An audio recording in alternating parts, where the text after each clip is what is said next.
Hey, welcome back YouTube to another video. Today's video we're going to talk about strings and knots. Now, I don't know very much about this, but what I do know, I will tell you. So, my first introduction to strings is a synthetic bass string, and that is going to be B50. So B50, real fast. It comes in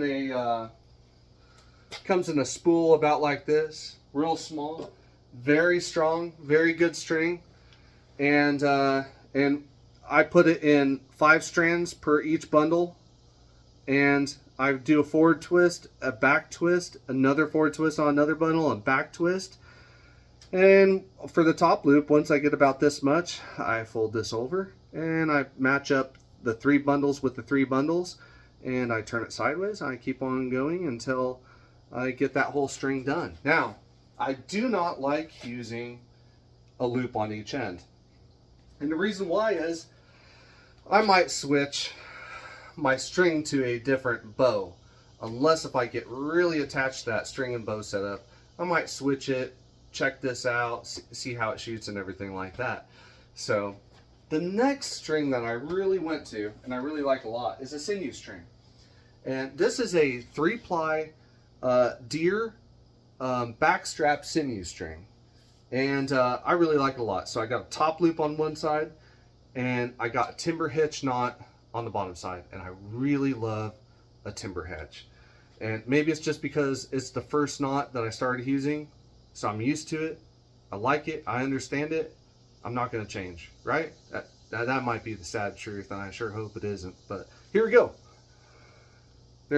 And you can see those fibers getting twisted into that and stop right there. Now the rest of it's just my string, and you can look at that. That's a 3-ply. You can see it's not perfect. It is man-made. Maybe not man-made, maybe handmade. And you can see there is my timber hitch knot. So I really like that. I really like the feel of it. It has a really nice soft feel. It's easy to use. It's fun. It's super strong, and it can shoot into weather also, as long as you seal it and protect it properly. So, so from there, I was going to show you. Here is what sinew looks like, and I don't know if you can see that. That's kind of like clear. But it dries really clear and everything like that. When you start roughing it up, like it starts turning white, it can get pretty white and roughed up looking, and you can use that to wrap things. And you can pull off strips of it, and you can make that very thin. And I know this doesn't look that thin, but look how thin that is. Actually, I might have beard hairs thicker than that. Hoorah! So yeah, that stuff can get really thin. Very useful, right? And I like it a lot. Now there's another gentleman on the internet, and he's a professional. He's phenomenal. And I think Primitive Pathways is his YouTube channel. His name's Ryan Gill, but he made another type of sinew string. That's a 3-ply, and I twisted it the whole way, a reverse twist. This individual, you can look it up. His is different, and it has these little loops in there.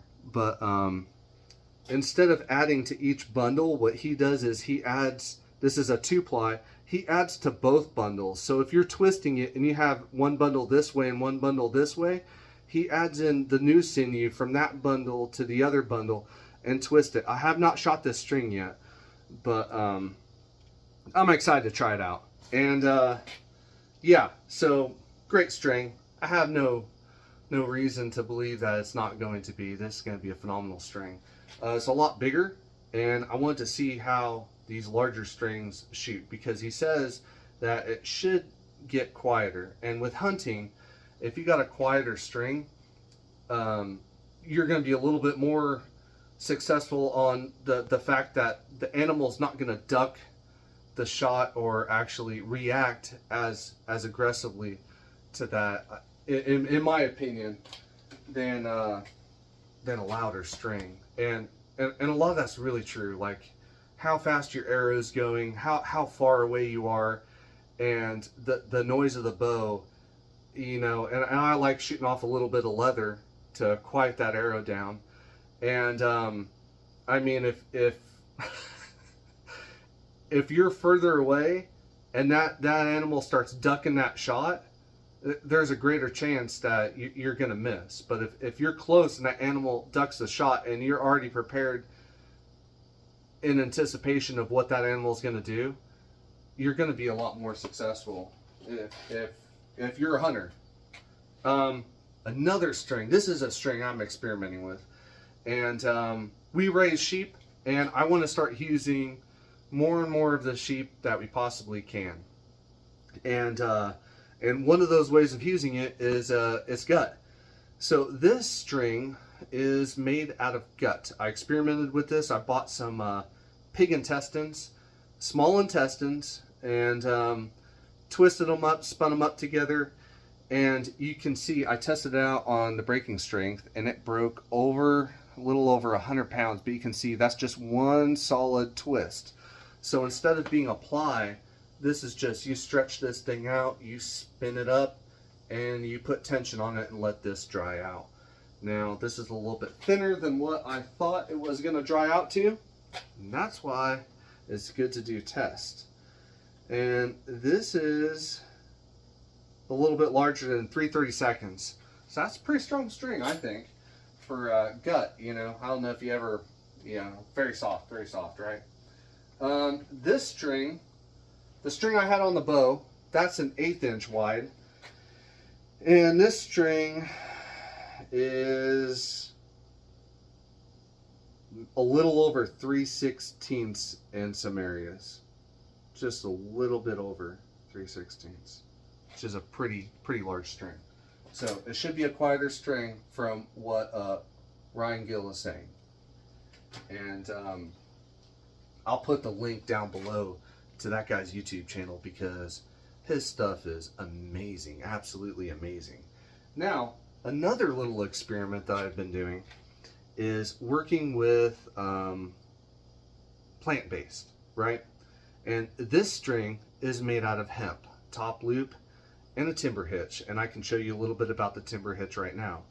So you can see that top loop. You can see, man, this is absolutely a beautiful twist in the string. It's just perfect, very uniform, and everything like that. And by no means does that have anything to do with me. That just has to do with the quality of the fiber that I got. And this is a, it's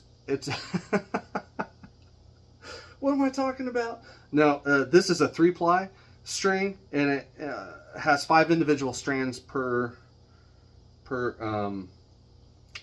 bundle. So it's 15 strings, right? Oh, and these strings are, the lowest one failed at 150 pounds, and this is an individual string from this. So I take this, break this on a scale, and make sure it'd make a good enough bowstring. I use these for lightweight bows, right? So let me talk to you about the timber hitch. So the timber hitch looks just like this, right? Relatively simple. And if you watch me, I can grab this and I can, so when you're bracing a bow, especially for the first time, right? When you're bracing a bow, you're stringing that thing up and you're checking it, you're shooting it, and everything starts breaking into itself. And then you gotta shorten the string to, you know, get some more room right there so it's not slapping your wrist, or the arrows aren't like, you know, all the way at the end, right? So this is how I find this is very easy. You see that? It just folds right over. So I can grab this, and if I want to shorten a string, I can just grab this. Here, I might be making this harder than what. See that right there? All I can do is I can go like that, and I can say that right there was where it was at, but I'm going to put it right here. I'm going to go 1/2 inch further. And then I just put this on the inside, right? So it's wrapped through so that this can slide. And then you just wrap this around 1, 2, and 3, and then that's just going to cinch down on itself. Yep, yep. Now, when I look in museums or in books and different places, they're Native American people groups used all sorts of stuff, all different types of knots, really cool knots. I've never seen a timber hitch the way that I do it on a Native American bow in a museum, but I have seen them very close where they fold it back over and then they take the extra and they wrap that around the bow, and that makes total sense, because if you ever, you know, break that bow or need a longer string, you got that string with you, because it took you a long time to be able to make that string. And when I say that, simple string like this made out of the back straps of the deer, and the back strap of the deer, you know, it goes down from up here all the way down to right underneath the hams, and you just skin that right off the back and of the meat, and it's the tendons. So it takes more than one deer to make, you know, one of these bowstrings just off of the back straps, and not using the leg tendons or other tendons on the deer. But if you're using the same tendon, it takes more than one deer to make a bowstring like that. So that was time consuming. So saving that extra they had, you'll see it a lot of times. Actually, here, I have a picture of it right here, I believe. So I really enjoy doing these videos. These are a lot. Here we go, right here. So you can see it right there. They had extra string and they wrapped it up. There's lots of other cool methods.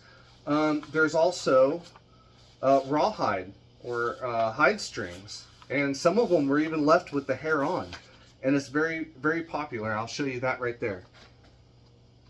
You can kind of see that string up top right there has the hide sticking out, and down there they got the extra wrapped up. And yeah, very awesome. So when you do a rawhide string and you start twisting it, it actually makes the center of that string hollow. And they say that you could take a squirrel hide, right, and you can spiral cut that all the way out to make a coil and make a string out of that. You can make a string out of one squirrel hide. But yet a sinew string is going to be, you can make a sinew string out of a deer, but if you're using just the back straps, it's probably going to be more than a deer. So amazing, isn't it?